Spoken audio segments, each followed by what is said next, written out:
ये एकनाथ शिंदे जो कि असली शिवसेना बताई जा रही है वो है जहां पर जश्न का माहौल है। और मैं आपको बता दूं सिर्फ होटल में जश्न का माहौल नहीं है, पटरियों पर सड़कों पर जश्न का माहौल है। पटाखे जलाए जा रहे हैं, ठाणे में, मुंबई में, संभाजी नगर में पटाखे जलाए जा रहे हैं। शिवसैनिक एकत्रित होकर और होने वाले सीएम एकनाथ शिंदे पहुंचे हैं। आशीष शेलार उनके साथ दिख रहे हैं, बीजेपी के तमाम नेता उनके साथ दिख रहे हैं। देवेंद्र फडणवीस भी कुछ देर में पहुंचने वाले हैं, जो हमारे सूत्र कह रहे हैं। देवेंद्र फडणवीस अब कुछ देर में पहुंचेंगे और भव्य स्वागत एकनाथ शिंदे का आज मुंबई पर आने पे हुआ। शिवसैनिक सड़कों पे निकल के आए और स्वागत किया। क्या आपको लगता है अजय आलोक, मैं 40 सेकंड में आपसे जानना चाहूंगा, परिस्थिति ऐसी बनी है जो अनंत रंगनाथन ने ट्वीट किया है, I want to quote him, और उन्होंने बोला कि the only thing that hurts Thackeray more than a chief minister from the BJP is the chief minister from the Shiv Sena who is not the Thackeray. Revenge is a dish best served cold, but this cold. इतना ठंडा कर दिया। देखिए, इसको आप revenge की तरह मत देखिए। मैं कहूंगा कि ये प्रधानमंत्री जी और बीजेपी के नेतृत्व का एक मास्टर स्ट्रोक था। क्योंकि देखिए, हिंदुत्व की केमिस्ट्री महाराष्ट्र में कोई आज से नहीं चल रही है। ये स्वर्गीय प्रमोद महाजन ने बाला साहब ठाकरे जी के साथ बैठ के इसको सन 1995 में स्टैब्लिश किया था, जब हम लोग मेडिकल कॉलेज में पढ़ रहे थे वहां पे।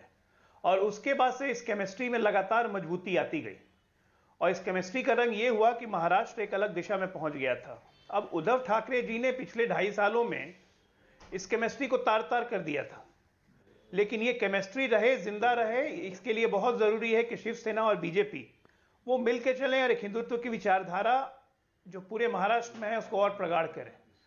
तो एकनाथ शिंदे जी को मुख्यमंत्री बनाकर भारतीय जनता पार्टी ने ये एस्टैब्लिश कर दिया कि ये पूरा खेल सत्ता के लिए नहीं था, कोई सत्ता की भूख नहीं थी। ये खेल पूरे हिंदुत्व के उस मूल विचारों को एस्टैब्लिश करना था जिसको एनसीपी, उद्धव ठाकरे और कांग्रेस डिस्ट्रॉय लगभग कर चुकी थी। तो मुझे लगता है कि ये जो हुआ है ये महाराष्ट्र के भविष्य के लिए बहुत अच्छा है। देवेंद्र फडणवीस जी इसके मुख्य रचयिता रहे हैं, उनको बहुत बहुत बधाई। जी, मैं रुक करता हूं चरण सिंह सापरा आपका। चरण सिंह सापरा, आप महाराष्ट्र से आते हैं, मुंबई से आते हैं, क्या आपको लगता है कि ये बहुत बड़ा ट्विस्ट है इस कहानी के अंदर? देवेंद्र फडणवीस होने वाले डिप्टी सीएम, आशीष शेलार उनका गले लगाकर स्वागत कर रहे हैं। एकनाथ शिंदे से मिलने के लिए जा रहे हैं, डिप्टी सीएम होंगे। इस समय की बड़ी ब्रेकिंग स्टोरी है ये।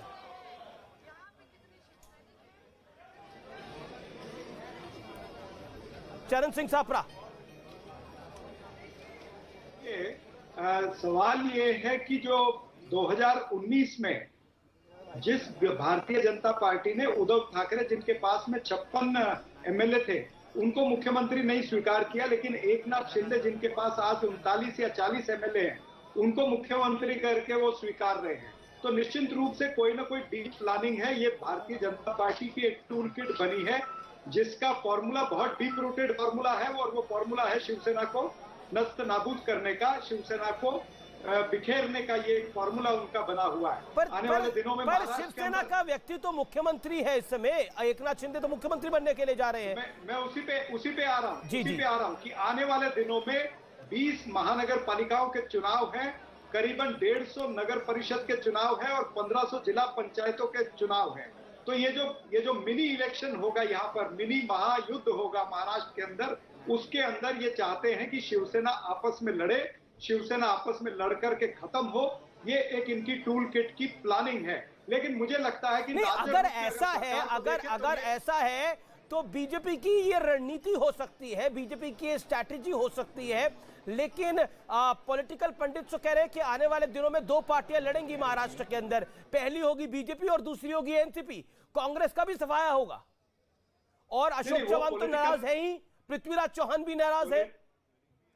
पॉलिटिकल पंडित कुछ भी अटकलें लगाते रहे, अटकलें ही रहेंगी। लेकिन ये जो सरकार बन रही है आज, ये एक धक्का स्टार्ट गाड़ी होगी और ये बीजेपी जो है वो टोइंग वैन होगी। जिसके पास में 120 एमएलए हैं वो डिप्टी चीफ मिनिस्टर बनेगा और जिसके पास में 39 एमएलए हैं वो चीफ मिनिस्टर बनेगा। यानी जो बिहार में जेडीयू और बीजेपी के साथ चल रहा है वही अब महाराष्ट्र के अंदर होगा।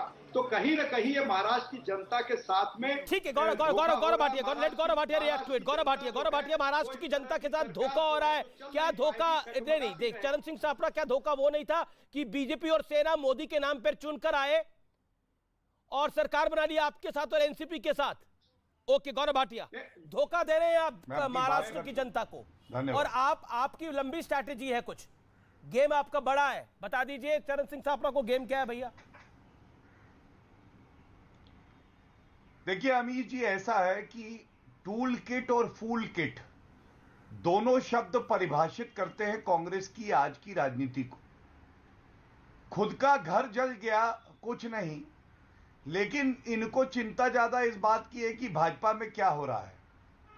जनता के हित के लिए, हिंदुत्व की आन बान शान के लिए, और किस तरह से अनुशासन दिखाते हुए देवेंद्र फडणवीस जी यहां पे सम्मिलित हैं, यही कांग्रेस पार्टी से देखा नहीं जाता है, क्योंकि इनके यहां तो G23 और G27 होता है। और दूसरी बात, ये किस गाड़ी की बात कर रहे हैं? एक और बड़ी खबर, गौरव मैं आपको 40 सेकंड के लिए रोक रहा हूं। बहुत बड़ी खबर, बीजेपी के हाईली प्लेस सोर्सेज से खबर इसलिए बतानी जरूरी है व्यूअर्स, हाईली प्लेस सोर्सेज से मैं खबर बता रहा हूं, टॉप सोर्सेज से। बीजेपी ने यह बड़ा फैसला, बड़ा दिल इसने दिखाया है क्योंकि हिंदुत्व आगे रहे, हिंदुत्व पीछे ना जाए, और बीजेपी ये साबित करना चाहती थी कि सत्ता नहीं, हिंदुत्व है हमारे लिए सब कुछ, इसीलिए हम डिप्टी होंगे और ऊपर हम एकनाथ शिंदे को रखेंगे। और देवेंद्र फडणवीस ने जो बड़ा दिल दिखाया है उसके लिए पार्टी की लीडरशिप लगातार उनकी तारीफ कर रही है।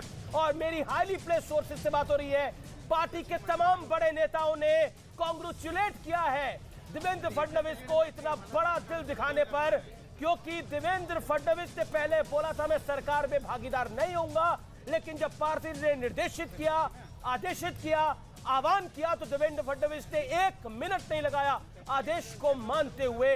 यह बड़ी खबर है। गौरव भाटिया, क्या आपको लगता है कि बीजेपी जो बार बार कहती थी कि ये हिंदुत्व की विरोधी सरकार है, क्या उसी प्लैंक को साबित करने के लिए आप कर रहे हैं?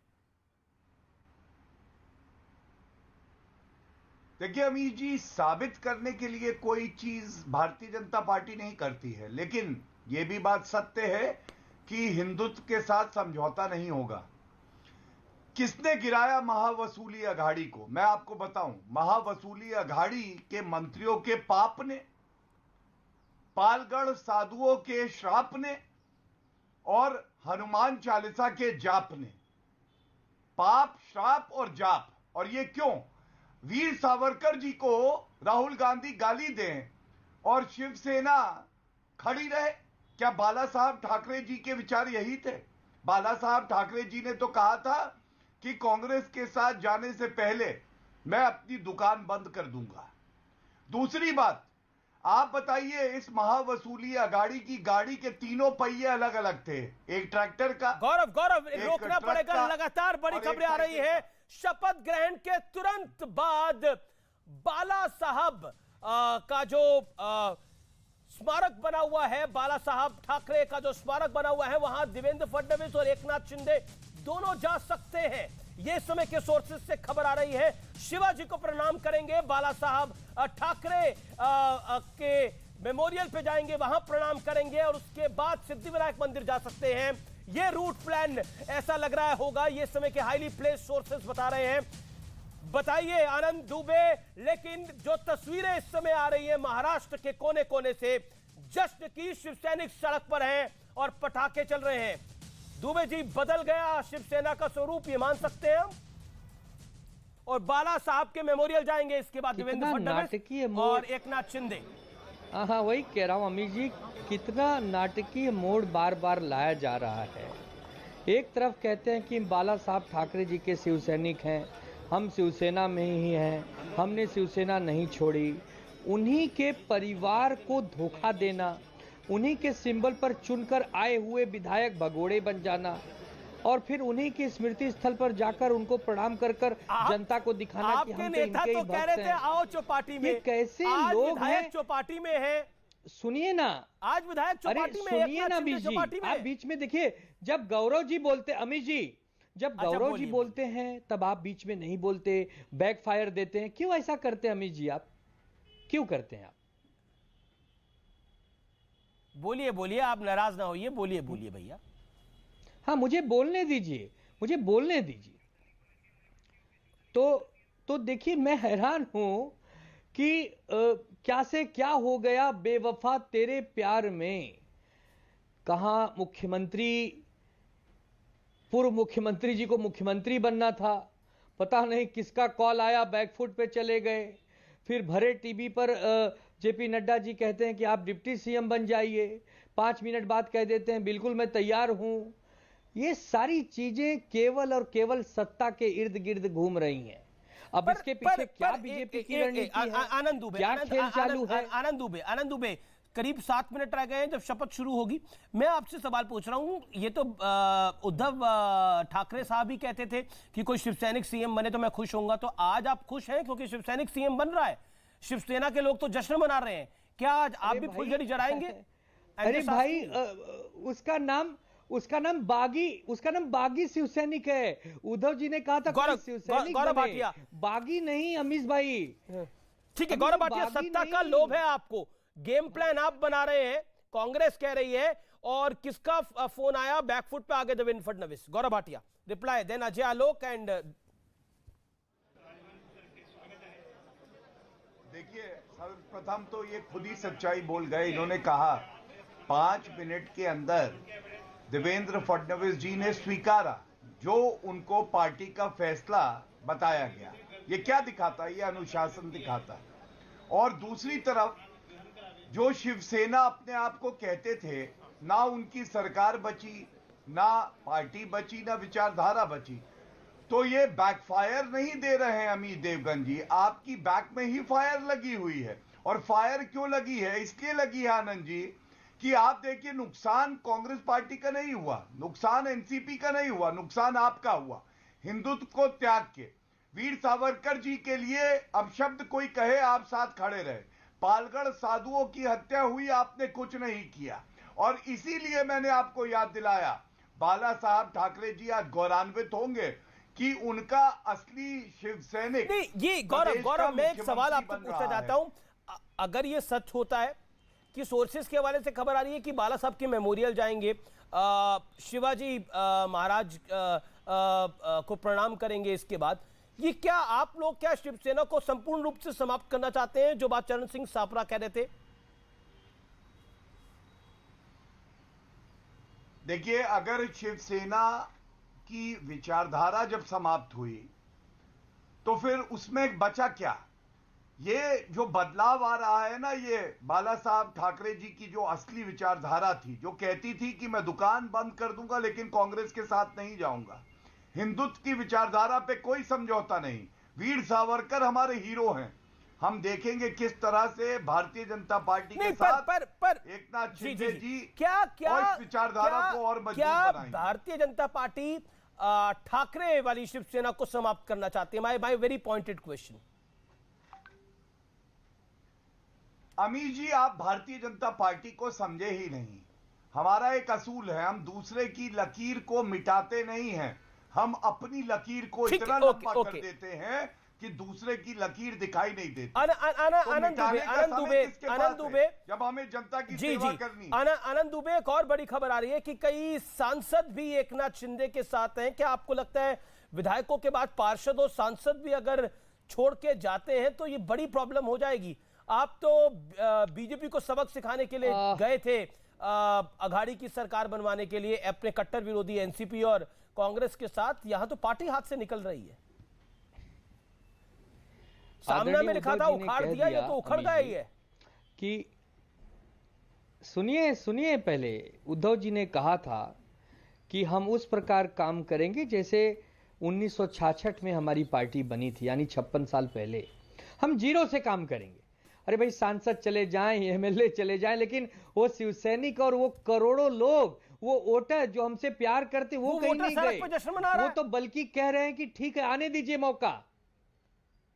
वो कह रहे हैं आने दीजिए मौका। वोटर सड़क पे जश्न मना रहा है। हैं अभी तो खाली दूर वो वोटर नहीं है, वो कौन है? वो तो पेड वर्कर है, पेड वर्कर, किसका? दिहाड़ी मजदूर है, वो पेड वर्कर हैं। किसके? शिवसेना का झंडा लेकर बागियों जो की। घूम रहे हैं वो पेड वर्कर हैं?